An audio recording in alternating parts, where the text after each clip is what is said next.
Hello everyone, welcome back to my channel and to some urban legends that come under pop culture. So whether they're actually urban legends or just stories, I am not sure as of yet. I've yet to decide. But it does come in the category urban legends, pop culture. The first one is hair metal. In 1972, the rock band Led Zeppelin landed at an airport in Singapore for a long-awaited show on the island. As they were preparing to disembark, the band's management informed them that they were not allowed to set foot on the runway because of the government's attitude to the 1970s style long hair. The authorities in charge associated their flowing locks with bad behaviour and moral decay, and did not want the decadent Western rockers to lead their impressionable young astray.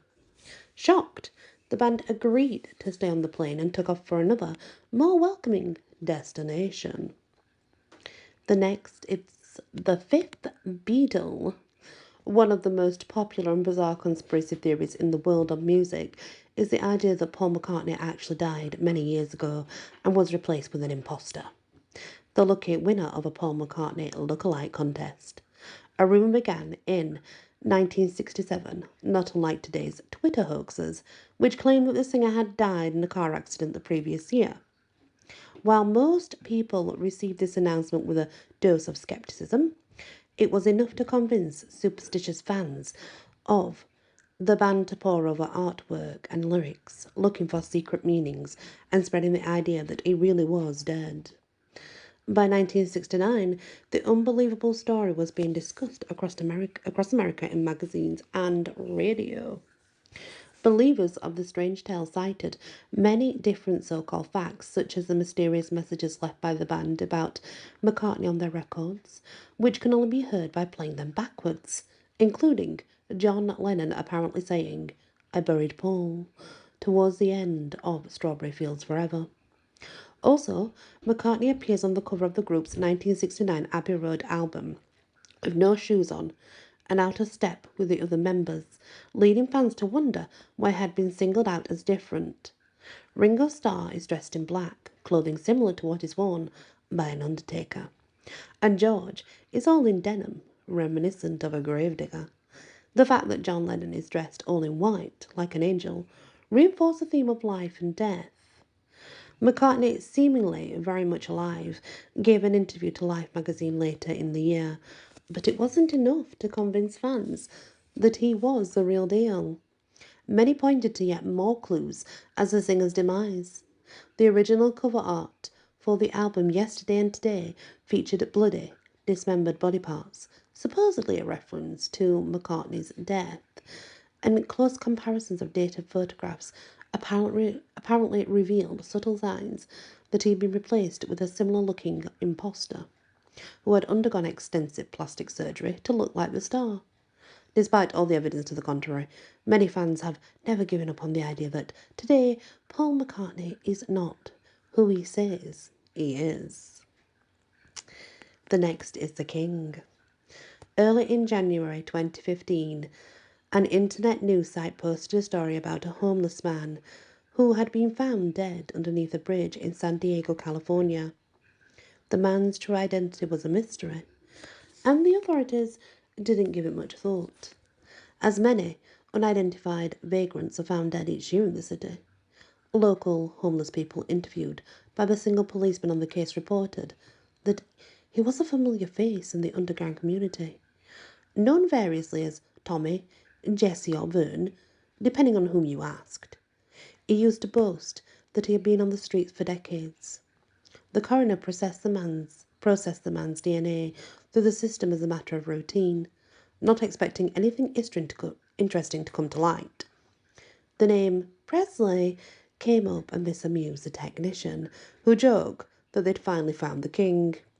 Then somebody noticed that the body actually resembled vaguely what Elvis Presley might have looked like had he not died in the 1970s. The coroner's office couldn't believe what they had found, but the tests don't lie. So they shared their findings with the police and the FBI. Fans of Presley have long had doubts about his demise, with some believing that he faked his own death and escaped to South America.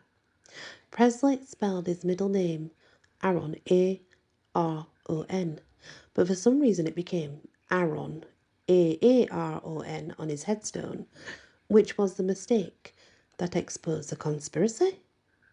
Hundreds of people claim to have spotted the king in various places around the world, from Mississippi to Sweden.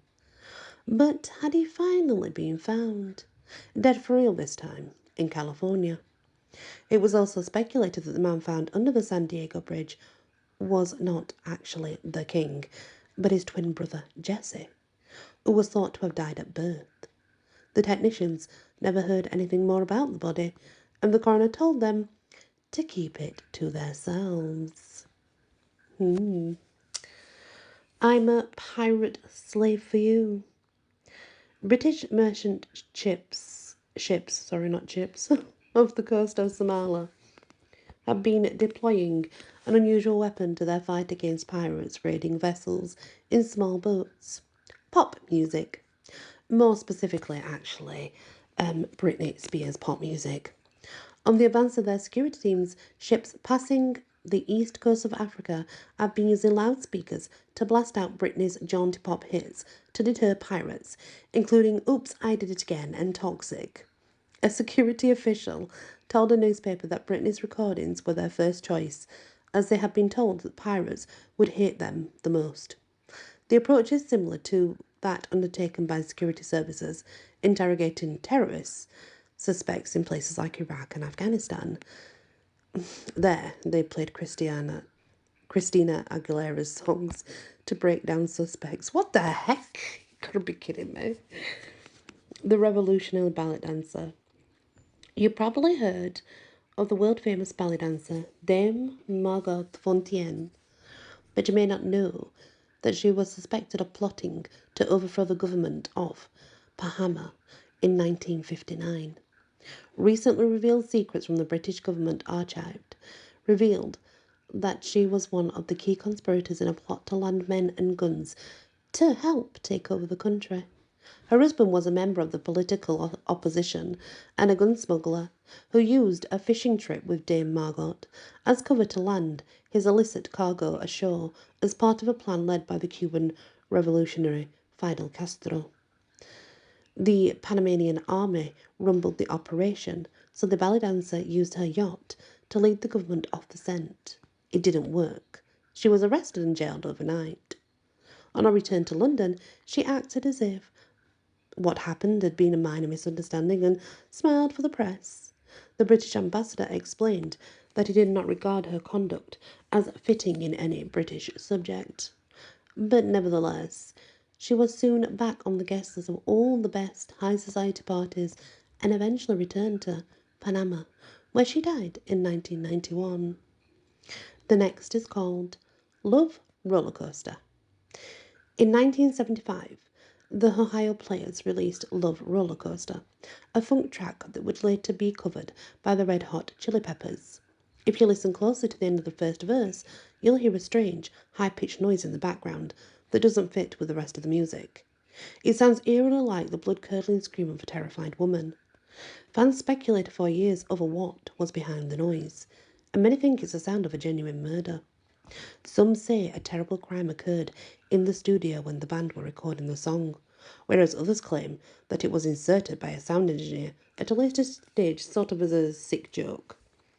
Another version of events is inspired by the album cover, which features erotic images of a woman covered in what appears to be honey, but was actually hot wax or plastic. Many suspect that the cry was in fact the model screaming in pain as the substance was removed. The band would not comment on the noise when journalists brought up the subject. The next story is called Top Guy. Tom Cruise has saved countless heroines from certain death on the big screen, but it's less well known that he's also helped to save the lives of several more mortals in real life. At one of his packed-out movie premieres, the assembled fans were so wild that people were starting to be crushed against the barriers. Cruise reached into the crowd and pulled to safety two young boys who were struggling to breathe. Moreover, he witnessed a hit-and-run accident, and although he didn't literally save the victim, he called an ambulance and stayed with her until she got to hospital. When he learned that she didn't have medical insurance, he gave her several thousands of his dollars to pay for her care. Even when he is on his holidays, he isn't off duty. Relaxing on a super yacht in the Mediterranean, crew spotted a boat on fire nearby, so wasted no time in sending a launch over to rescue all 5 crew members from the burning wreckage, just before it sank. And there's our first part of Pop Culture Urban Legends. What do you think, guys? Let me know in the comments.